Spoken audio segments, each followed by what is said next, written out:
Although this video is partially a review, this video is not in any way created to help you decide whether you should or shouldn't watch K12 the movie. And if you haven't watched K12 the movie by Melanie Martinez, then I suggest you do it before you watch this video, because not only will a lot of this video not make sense to you, but there will also be a whole lot of spoilers. So it's probably recommended to watch that first. However, if you have no intentions to watch the movie, then you can also watch this video to kind of basically tell you in a much more shorter way what the movie is about, what it shows, the messages it brings across, and to basically pretty much watch the movie through this video, which I wouldn't recommend because the movie's really good, and I suggest that you watch it with some headphones on, or at least a good system and some popcorn, because it will be interesting for all of us to discuss in the comment section below anything that you agree with what I said about the film and anything you didn't agree.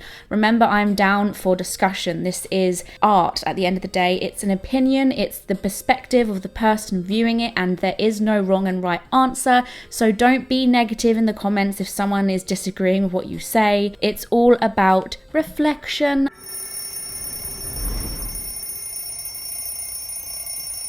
Melanie Martinez, a contemporary storytelling genius and metaphor queen. She takes her artwork in the music industry a step further by creating a twisted, gripping, peculiar, linear story throughout them. As if a single track was enough and told a story on its own, she strings her tracks together in a way that collectively tells a brand new story. And that was what she did with her first album, Crybaby, anyway. And I was really enticed by this really wonderful way of expression. And then K12 hit.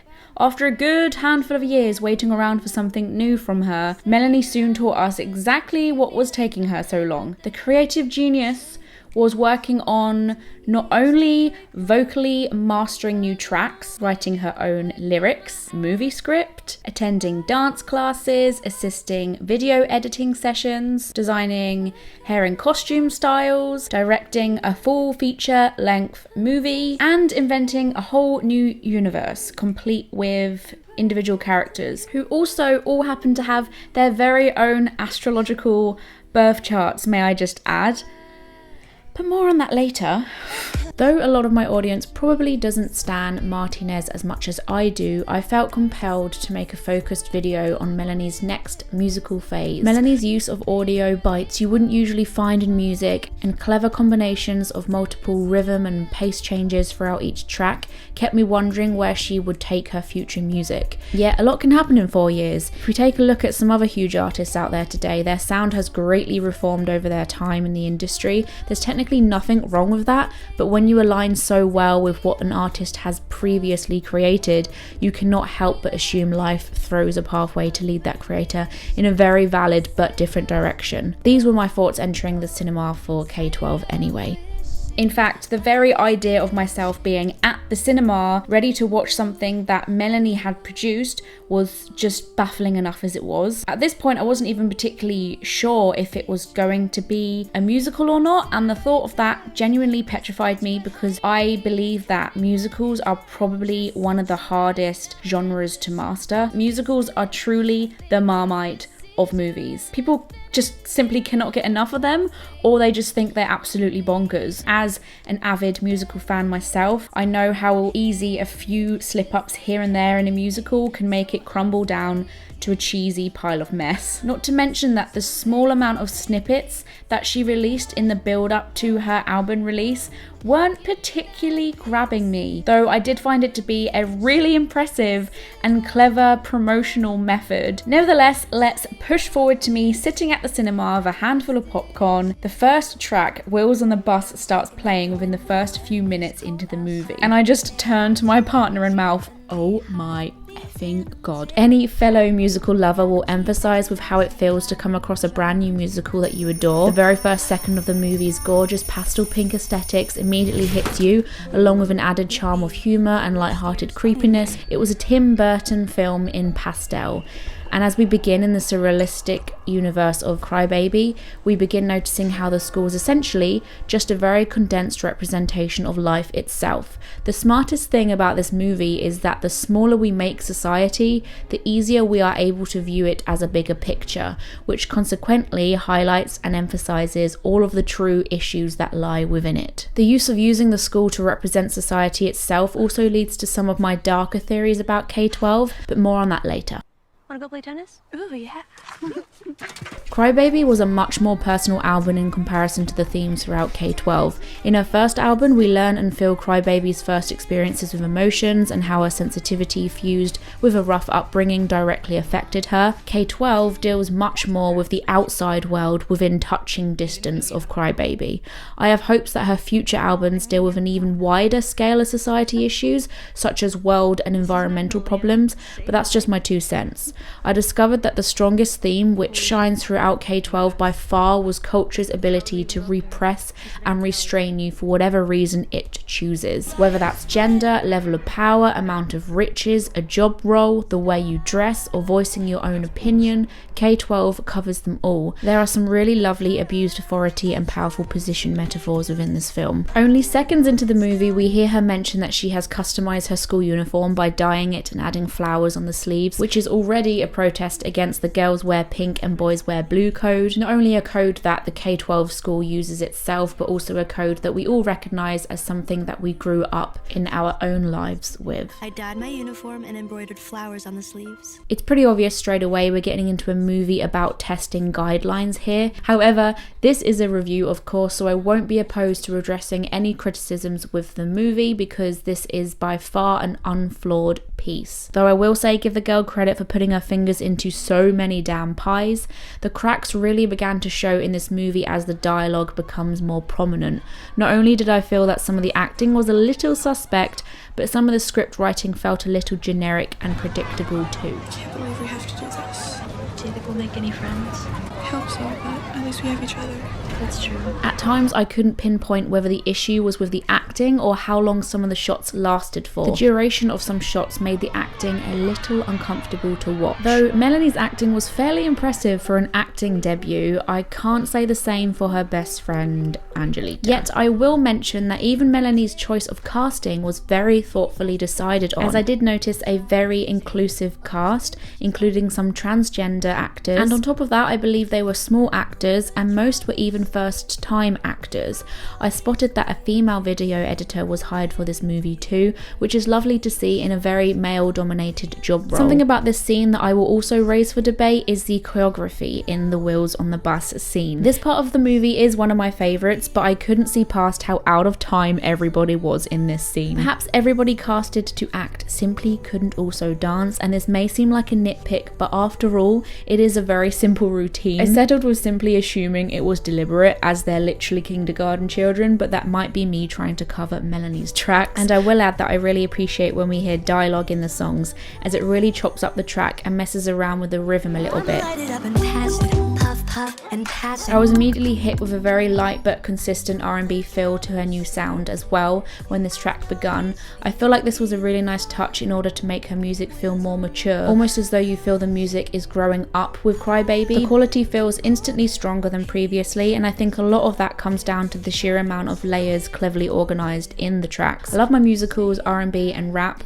Melanie took those three and sweetened them up Tim Burton style. Here we also see a familiar face at the back of the bus from the Crybaby album. However, there is not only one blue boy, there are now two. I personally haven't been able to find what the representation of this is anywhere on the internet, so can only make my own assumptions. However, immediately I would speculate that it's linked to mental health, or at least something mental, as the colour blue is, if not a colour, an emotion. At first I had believed it represented depression, but was swayed down a route of gender identity instead.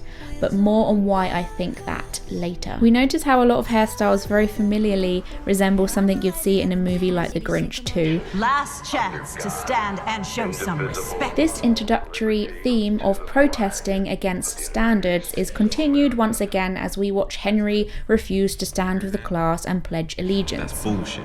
Henry gets removed from the class and everyone continues as if nothing happened, because after all, who cares what the pledge means if it makes you look great, right? This instantly plays with society's approach to erase your freedom of speech and inability to fight your own right. Yet another example of control culture. There are a lot of instruments used in K12 too, such as a harp, violin, guitar, drums, xylophone, special effects, and the K12 album really relies a whole lot on atmospheric sounds to carry her songs through, which will forever remind you of the movie, or if you simply don't care for the movie, well, they just sound damn great. Avid Melanie fans will see a tiny glimpse into the Crybaby album during the shot of Crybaby trying to call her mum.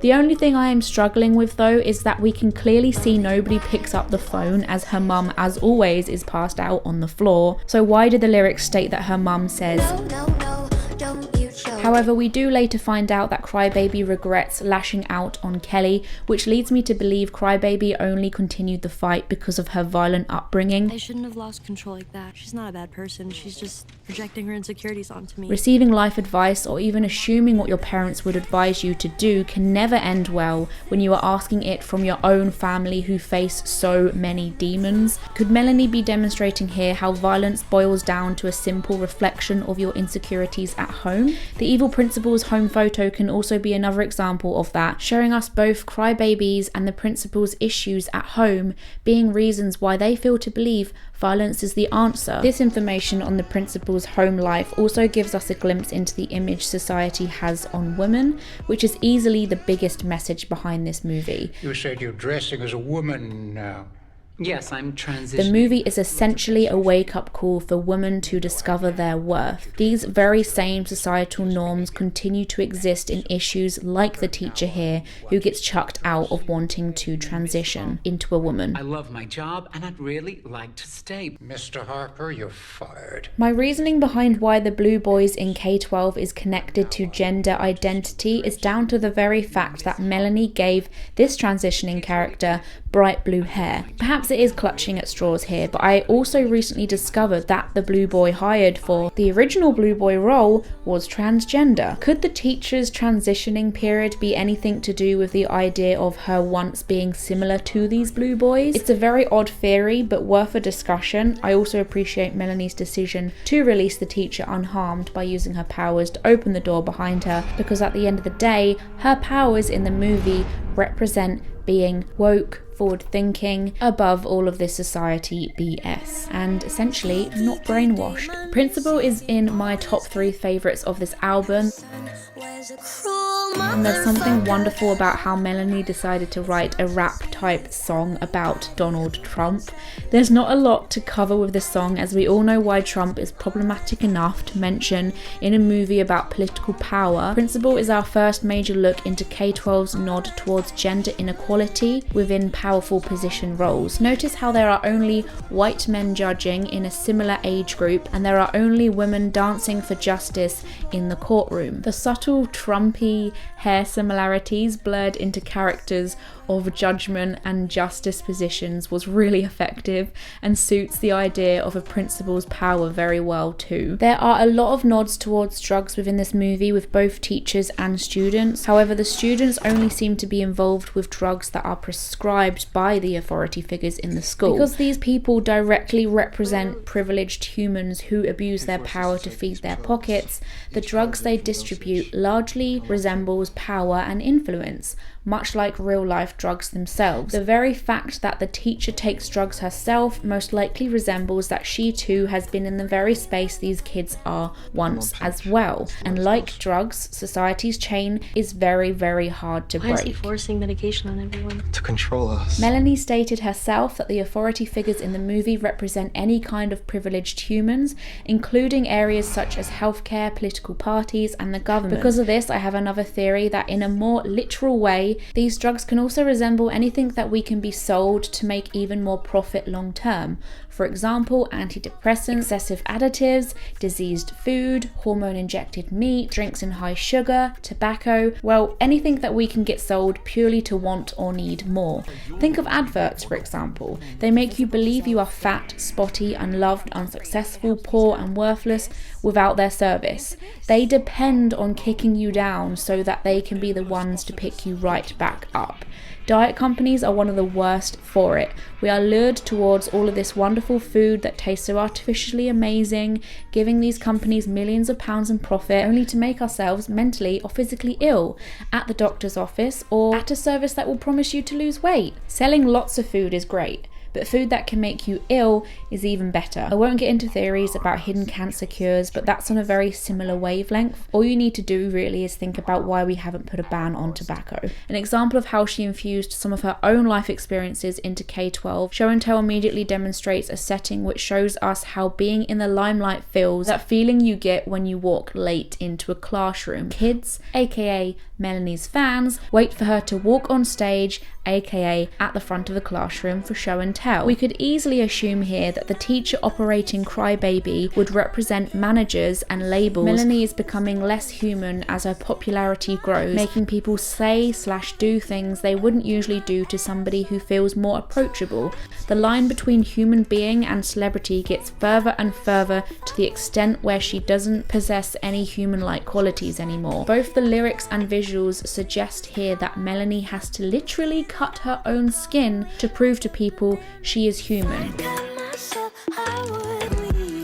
Yet with that failing to make any improvements, Crybaby is eventually broken from being overworked and egged on by her adoring fans. I need silence for this one. Please, just give me that. No? Really? Unsurprisingly though, they don't want to know about it once she bleeds all over the floor, because a stressed out human is neither flashy or appealing. Think Britney Spears, or in a less intense event, back when Melanie received a ton of backlash for simply asking fans not to take photos of her without asking first. It's one thing to ask for a picture, but to just take a picture of me is kind of weird, guys. Oh, I'm sorry. I'm so sorry. I'm sorry. Thank you so much, Melanie. Sorry. Bye, baby. I'm sorry. Bye. Thank you. There are strangers taking pictures of me when I ask no more. The connection and flow here to the next song is really nice, as we get sent to the nurse's office due to a broken Crybaby. We witness Angelita using powers to fix Crybaby. Once again, Melanie has stated that these powers resemble being awakened to a higher level of consciousness and the abilities we gain from healing ourselves, others around us, and the world. So it's not a surprise that she chose this method to heal Crybaby. What I really like about Melanie's decision on this is that, in other words, their powers represent spiritualism in a way. In fact, K12 is a very heavily spiritual based film. The very definition of spirituality itself is the quality of being concerned with the human spirit or soul as opposed to material or physical things, which is K12's entire point. The nurse's choreography is really nice here, and the bassy R&B feeling sounds amongst the ASMR sound effects of ill children. Once again, her track's rhythm is often interrupted, but I appreciate it even more so with this song in particular, as it resembles a broken record, which pairs perfectly with the idea of Crybaby being broken.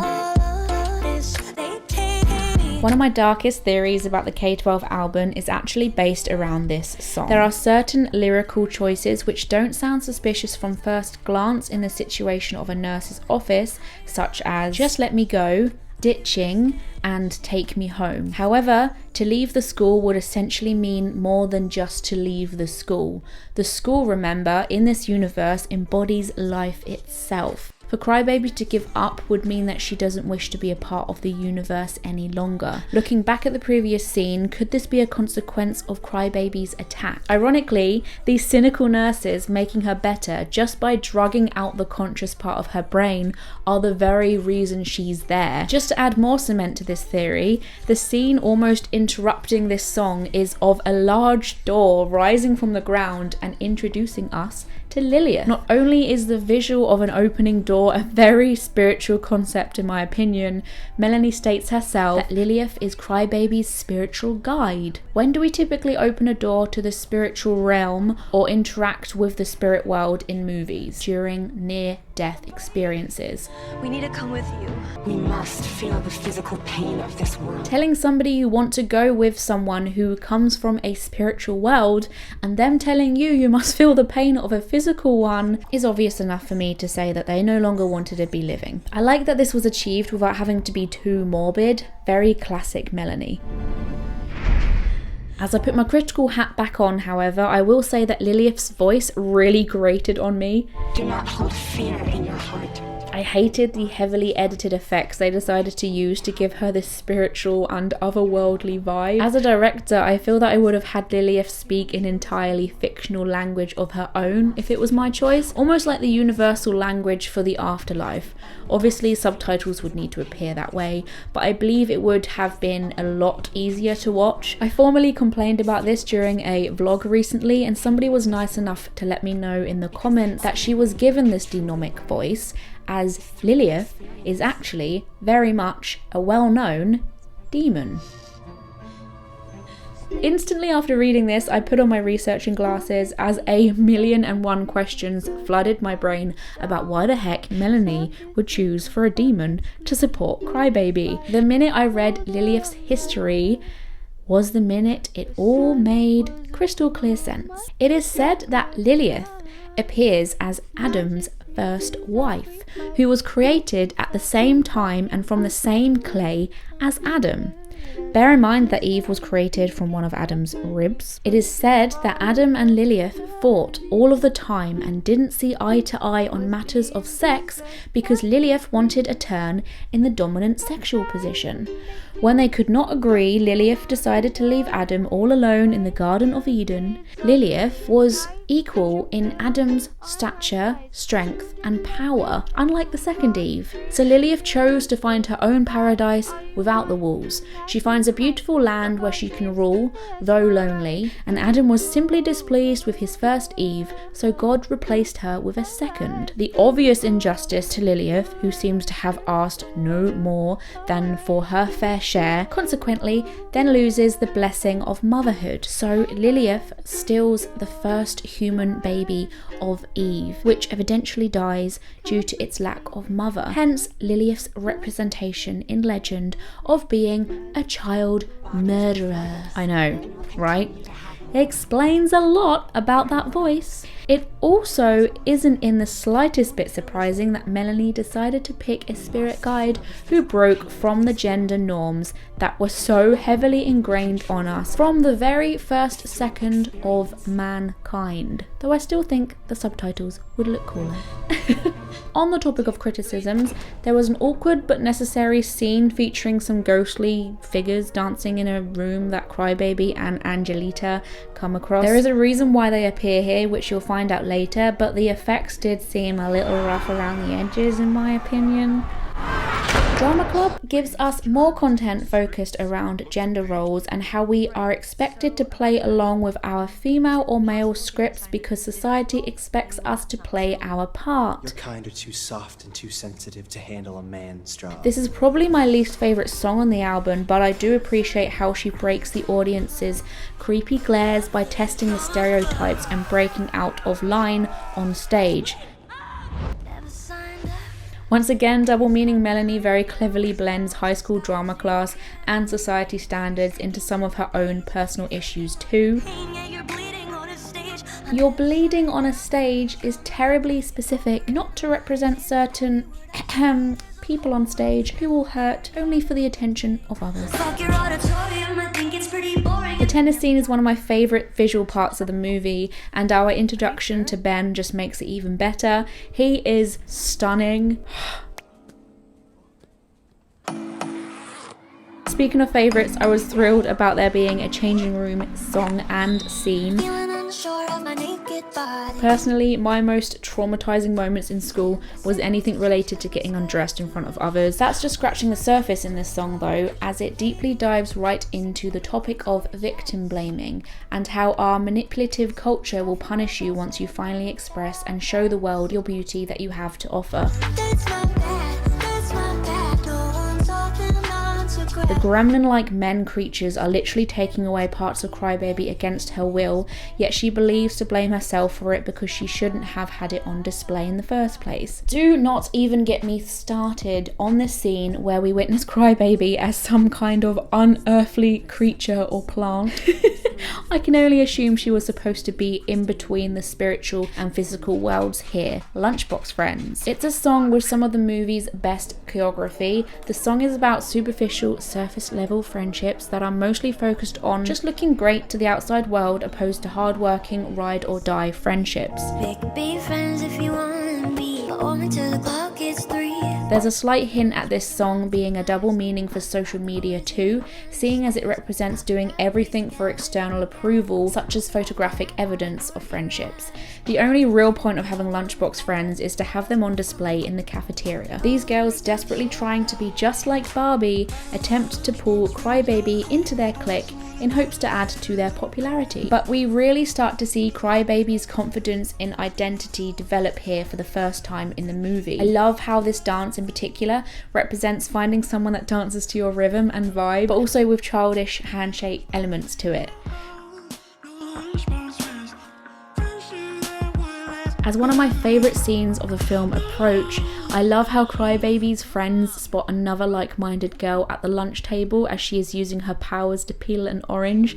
I'd like to think that's equivalent to noticing somebody being on your wavelength when it comes to spiritual beliefs and open-mindedness. This part of K12 hits home the most and captures self-image struggle in a really beautiful way. Once again, she doesn't overdo it, but still paints a pretty nasty picture. Why I appreciated this scene so much is Queen of Metaphor Melanie connecting typical school associations, an orange, with a very real and very common act. Squeezing an orange to release orange juice is the most playful way Melanie could have possibly presented something so difficult. Other than the obvious pressure from media, she chose to play with how even the people closest to us have a massive influence on this act. Words can be just as powerful as them literally doing it for you. And it was really sweet to see Crybaby offer her very own eyes so that her new friend was able to see herself in the way that Crybaby saw her. I think a lot of us can resonate with that when we witness seeing a loved one go through something like this. It wasn't until this really cool part of the track where I realised that the song was directly associated to bulimia. Please say that you won't continue stuffing up your mouth with tissue. Of course they are using tissues in the visuals because the character is upset. A very common practice with people who suffer with bulimia is to swallow materials such as cotton wool to fill up their stomachs with something other than food. Essentially, it keeps them full without having to eat. Over time, however, this can become so very dangerous as you're risking the wool thinning down into very sharp pieces of thread that can cut up vital organs inside you. This song has very similar messages to Mrs. Potato Head from Crybaby. The advice dialogue was a little cliche again here. We all have to learn how to love ourselves without the approval of others. It would have been miles more effective to find something strong enough for thousands of Melanie's fans to hold on to if they could resonate with this scene, rather than something we've probably heard enough times for us to become desensitized from it. Everyone's deserving of love. Everyone. As if Melanie hasn't already tried to be as inclusive as possible in many ways, we also see two mums sat with Crybaby's new friend in this. I did see a lot of people complaining that too many issues were stuffed into our faces throughout this film, and as much as I know where they are coming from, what with small segments of the movie highlighting bits and pieces, we must remember that the whole point of the movie is K12 representing the world as we know it. It simply wouldn't make sense if these things weren't key throughout the entirety of the movie, even if they did seem a little plonked in here and there. She only had an hour and a half to work with. There is another small nod here in this scene when we learn that the principal's son comes into power immediately after his dad was murdered by the students. It almost tells us that power is considered more important when it is passed down in the blood rather than being chosen by the public, for example. Detention has very similar vibes to Show and Tell in my personal opinion, as it has a lot of connotations towards being overworked in the industry for money. Once again, dancing Crybaby is performance Melanie, only this time we see her in a much more confident light.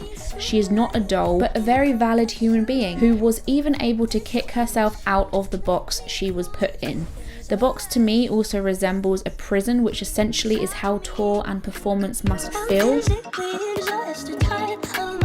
Nothing is out of structure or schedule, and of course, performance is all about putting on an entertainment show, aka pretending everything is alright. Pretending everything's alright. I absolutely adore that she called out some of her so-called fans, as she clearly sees through the crap of other people tweeting their love one moment and demanding for more music the next. You write me up and say it's love, and I can't believe Bashing anyone who I'm sorry, I'm talking. I also really appreciate how comparing Detention to Show and Tell demonstrates how far Crybaby has come in character development. I haven't exactly grasped the concept behind why big bunny doctors are used, although I'd like to think it's an ironic twist on animal testing, considering there is a medical connection there. As K12 is a movie heavily based around spiritualism, these rabbits may even be hares, which are very symbolic in spiritual art. A very uncomfortable scene to watch, but also a very important part to address when it comes to abusing power, teacher's pet. This song can cleverly cover both job role and age abuse. And I also really like the subtle fly sound effect and visuals here, along with the spider lyrics later on in the song, suggesting a predatory action to suit the idea of a young, small, fly student being targeted by a big, scary spider teacher. she's feeling like the spider in His death was still pretty hilarious though.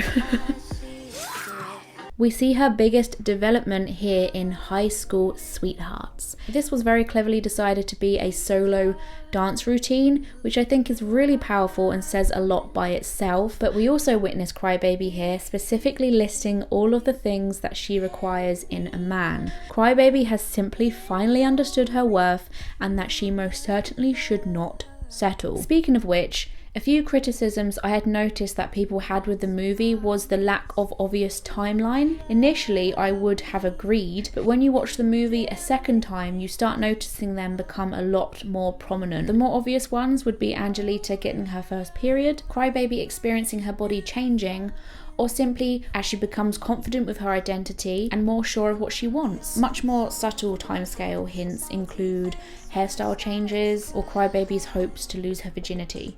Could you be my first time? Eat me up like The slight undertones of passive aggressiveness in this song gets me every time, as it reminds me of Cancer energy every time I listen to it.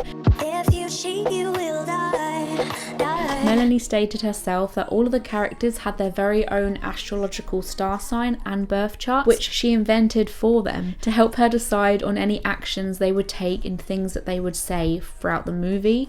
I will chew off my own leg if Crybaby doesn't have Cancer in there somewhere. The moon symbol in this scene didn't strike me as any importance initially. However, the more I thought about the song, the more it reminded me of a law that a lot of spiritual people believe in, and this is called the law of attraction. It's another very fundamental part of being connected with the universe itself, which Melanie clearly very easily identifies herself as. People into the law of attraction will actively write very specific lists of desires that they require. It's all about receiving positive results from putting out positive intentions into the universe in order for the universe to bring them to reality. Therefore, this list of specific requirements Crybaby is writing are a very typical example of what somebody would write to manifest.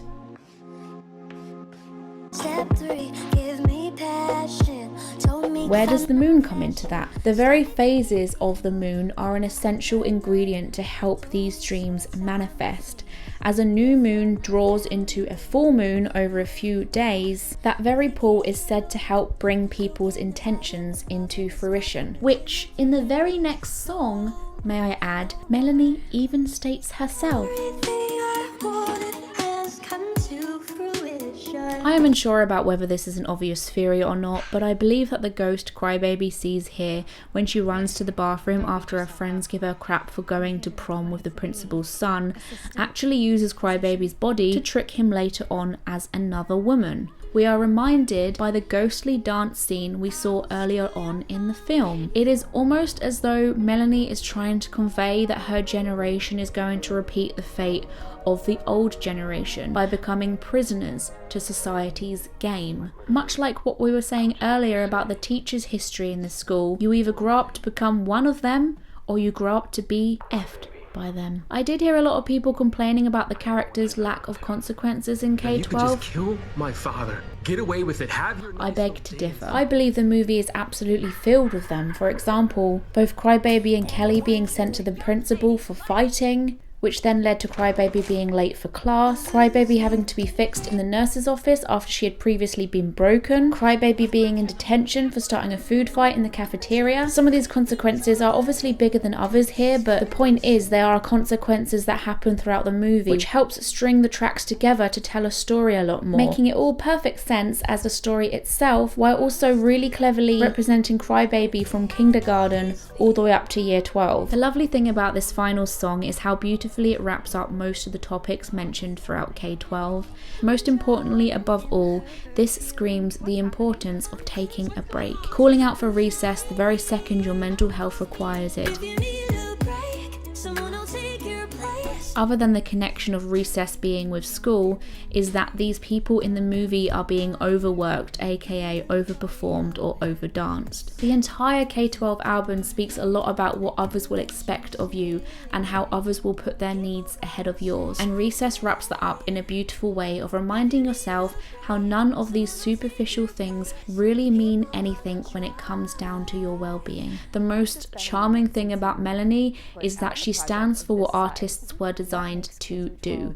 Create, which sounds painfully obvious, but I cannot help but feel that, as her music suggests, folks in the music industry get carried away with their powerful positions and money-making flow that the art loses meaning. I honestly believe that she would do what she is doing today without the fame which comes with it, if she had the choice. Melanie is well aware that even though she just wants to create art, she must deal with others who are in the powerful position of enabling her that career. And what K12 has told us over and over again, being in a position where people rely on you can very easily lead to an abused system. Melanie and many other artists exchange that dream of producing music worldwide for management's very tight and overworked schedule guidelines. My last and final theory is about the last scene we are left with before the big old cliffhanger that delightfully promised us a new movie. And once again, it's about this big old door. All of Crybaby's friends begin running through. This may literally just be as black and white as it looks, but my cynical mind, once again, cannot help but think how this door may resemble. And that is Crybaby's friends not actually being able to defeat society. Just when we believe that the school has been defeated, we are hit with the painful reality of how the only way out of this very culture is to no longer be associated with it. The only way out the game is to quit the game. And let's be real here, society itself can never be defeated. Why didn't Lilith let them through the door before? They had to experience the physical world first, right? Meaning they are literally about to enter a spiritual one. Adding to this theory, we watch Crybaby stop at the door and not walk through it. How else are we to expect a sequel without Crybaby? Does this mean her best friend will be in the other movies too? If so, this just concretes the theory even more. Are you coming? As the credits begin rolling and we see that Melanie had an entire song literally about fire, we can't help but wonder why she never decided to use fire to burn away the school, as previously discussed in the movie. Fire's too cliche. And I promise you that this really is my last and final theory on this particular decision, and thankfully it's a much lighter one. If we quickly look into spit bubbles and what they represent, we will notice that they are actually a very fundamental stage of a baby's development. This is because producing spit bubbles is a part of their speech development process. Could this all just resemble a cry out, speaking up, freedom of speech, the power of speech? Because if there is anything we have taken from this movie, it is that the power of speech is both incredible but dangerously misused.